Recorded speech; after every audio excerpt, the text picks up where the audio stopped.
Today, we are going to make some grass. No, I'm not in Colorado, so it's not going to be that kind of grass. It's our techniques that are so simple and sensible, your mothers have practically built themselves.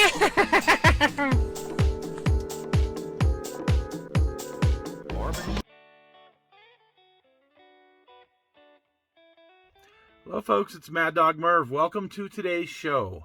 Today we are going to be looking at some of these 1/350th scale ships that I've been reviewing lately. Well, I've been building several of them and doing it all kind of at the same time, so there's not one that's really completely finished. But I'm going to update you on where we're at with some of these builds, some of the techniques that I've used, and some of the reasons why I've done what I've done and the direction we're going. So stick with Mad Dog Merv today as we look at some of the 1/350th scale battleships that I've been building. So first up, we'll update you on the USS Washington that I reviewed a while back from that North Carolina kit. And I have added some of these 20mm guns that I got from Free Time Hobbies. These are the Black Cat 20mm. Okay, and then I've been doing a little bit of weathering, adding some rust and some other effects to kind of dirty up the ship just a little bit. So I'm still going to do some photo etch eventually, but I did get these blast bags that came with both the Alabama and the Louisiana, and I resin cast them so that I can use them in some other things, and you'll see those here before long. I received these turrets for my Washington from Model Monkey, and you can see I've been using some of the blast bags. They turn out really nice. Still don't have them on because I've got a few other little pieces to do, including putting the an aircraft 20mm on top. Okay, so as soon as I got that Birmingham, I wanted to get started on it. Now this is the one that I have downstairs in my office area.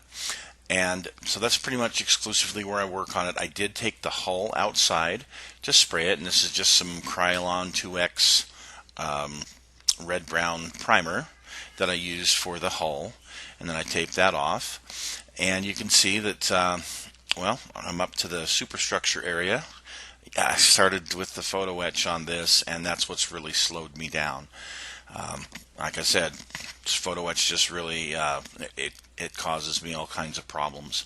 But we're coming along. I've got the main guns built. I've got the 5-inch guns built, and I can tell you that I've got the hull here completely put together, and it's ready for these subcomponents to be put on. So it's about 70% done, and we'll probably have it finished sometime this month, I hope. I can tell you the thing goes together very nice. There's a lot of extra parts, and for me this was a good value. Now on to our Louisiana. So as soon as I got this thing reviewed, I started into it because this thing is absolutely gigantic and it's amazing. So I wanted to do mine to represent about the 1946 time period because it probably wouldn't have been launched anytime before late 1945. So by the time it was launched, it probably wouldn't have had a camouflage deck. So I've decided to go with a wooden look to my deck, and instead of buying a wooden deck, I'm going to show you how I'm going to simulate the wood deck.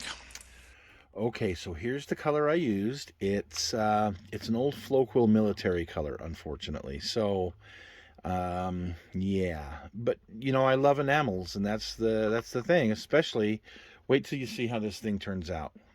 Okay, it's Desert Storm or U.S. Desert Storm sand. Okay, I'm sure there's other companies that make this color in an acrylic, but like I said, I want an enamel for a certain reason, and I've airbrushed it on here, and you can see how nice and light that is. So now we're going to use our wash. In this picture you can see the main deck paint that I used, and then the wash that I'm going to use off on the right. Okay, now we're going to introduce this wash. It's made locally here at MRS Hobbies, or for MRS Hobbies. It's called Pro Modeler Weathering Wash Mud Brown. Okay. And It says www.promodeler.com. So check that out. I haven't checked out the site. I just picked it up at MRS. And I'm going to go ahead and apply this. And this is why I wanted to use the acrylic, or sorry, the enamel paint, is so that my wash, I would use an acrylic. It's just how I like to roll. When I do weathering, I like to use the opposite. So if I've got an acrylic paint on, then I would use a oil-based paint to weather. At least I would like to. That's kind of how I like to do that.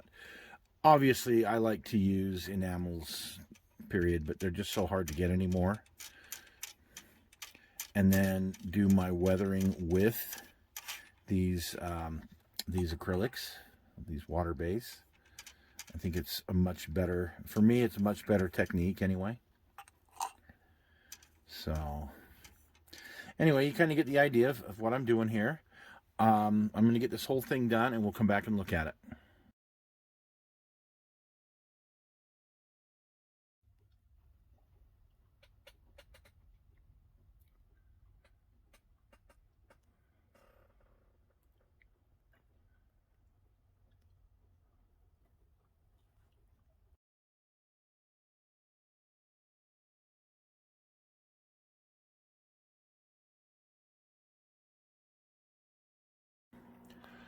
Okay, so the second coat has dried of the brown wash, the brown stain that I used.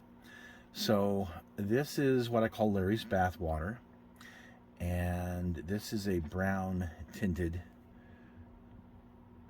version of Larry's bath water. And I'm now going to go over and just put this into the cracks and crevices.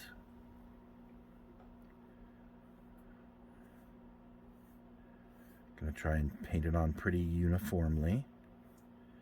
And we'll see how this looks when it dries. It goes down into the cracks really well.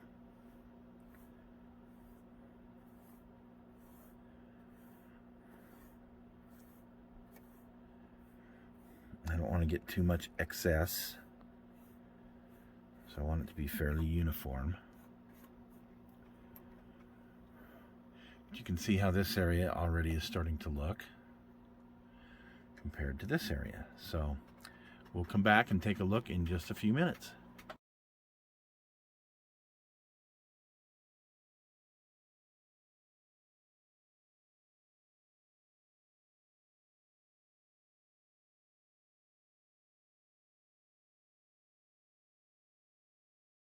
Again, I just can't get over the size of this thing. It's huge.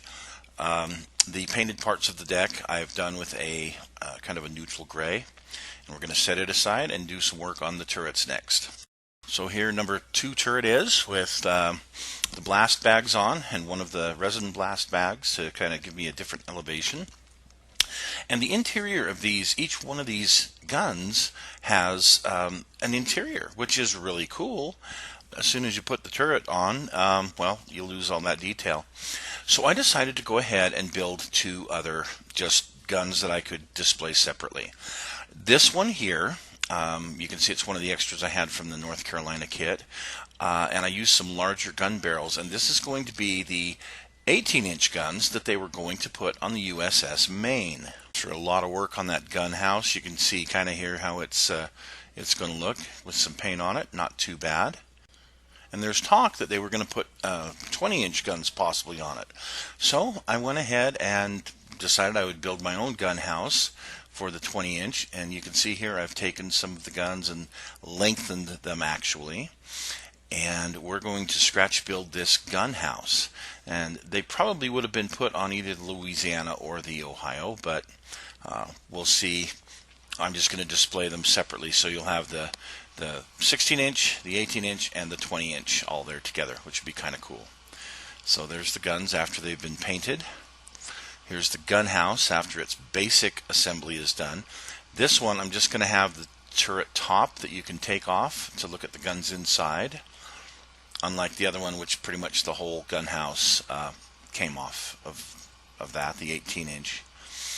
And the inside is painted that kind of a light green that they painted so much over these battleships in the inside. And here is the Alabama finally. So as soon as I got this and I reviewed it, yeah, I tore that open because, well, I wanted to get it painted. Okay, so I kind of got ahead of myself, and so I'm going to have to backtrack a little bit here. So the very first part I glued on is this part of the deck, and you can see that there's some of it didn't fit real well. I had to push it all the way up to the front so that would fit properly, but you can see some of the fit issues. Okay, but at least it spread out and it went in there. Okay, so this is the first part that I put on. So the second part was the aft portion of the deck, and you can see I went all the way to the end, and there's some little areas that are gaps. It's not terrible. Okay, but I should probably use a little Tamiya putty and fill those in just a little bit better. I should. Okay, then I put the center section on. Now the center section, I had to trim right here because everything else fit really good, but this was just a little bit too long, so I had to trim that in order to get it to fit. This side actually fit really well. This side, well, you can see there's a tiny gap, but I used some sprue glue and kind of held it together, and it filled in most of that gap, so that didn't turn out too bad. Okay, then I put the sides on here that it was supposed to have, and the ones down here that are really hard to see. Okay, so then I glued because I'm going to do the full hull, and you can see here where there's an issue. And I did the best I could to glue it and kind of move, wow, there we go. Kind of move along it. Stupid camera won't focus. But you can see I've got a bit that's sticking over here. So that's not good. Rest of this isn't too bad. It glued up pretty good, held pretty well. But yeah, there's enough that I really need to fill that with some Tamiya putty. These trumpeter kits, they just, you know, this is their weakness. This is the big weakness in these kits. For the amount of money you spend on them, it sucks. I'm just going to say that. And it's not a whole lot better if you do that, the half a hull, you know, you put the flat piece on. At least it's not sticking over here. It's just there's a little bit of a gap. And see, there's a gap there and some there. Some of that I can hide with the water line, and you know what? I'm gonna have to fill. So that sucks, but that's how it is with these kits. And you can see that the fit, the lower hull to the upper hull, is just atrocious. So I'm going to have to putty this up. There's just no way around it. So I went ahead and used some green putty that I had, some green stuff, sanded it up, and it turned out pretty good. Sprayed it just to see, and I wound up putting a second coat on a couple of little areas. Now this is the camouflage scheme that I've decided to go with. This is when she was on her shakedown cruise in the Atlantic. And the reason I decided to go with this is because quite often this scheme is mispainted. You can see there's this one area right in the middle there that is a much lighter color. This Measure 12 Modified has 3 different colors in it, but you kind of got to pick them out. Here's a great example of that. This is round part, kind of in the middle of this picture, is the lighter color, is the haze gray. The instructions show you the wrong way to do it. The pattern may be correct, but the colors, well, there's only 2 colors here, and that's not correct. The ocean gray and the sea blue. Same on this side. There's a couple of areas here, if you look real close, that they are haze gray in those couple of areas. So I contacted a friend of mine, Steve Wiper, who does the Classic Warship series, and he verified that yes, there are the 3 different colors in here. You just have to look very closely. So I went ahead and blew this picture up on my computer. I took some paper and I traced these patterns out. I cut those out, put them on some Tamiya tape, and I cut the Tamiya tape out to shape. Not perfect because, well, my cutting skills aren't that good, but you see the results here in how I've gone ahead and taped this up.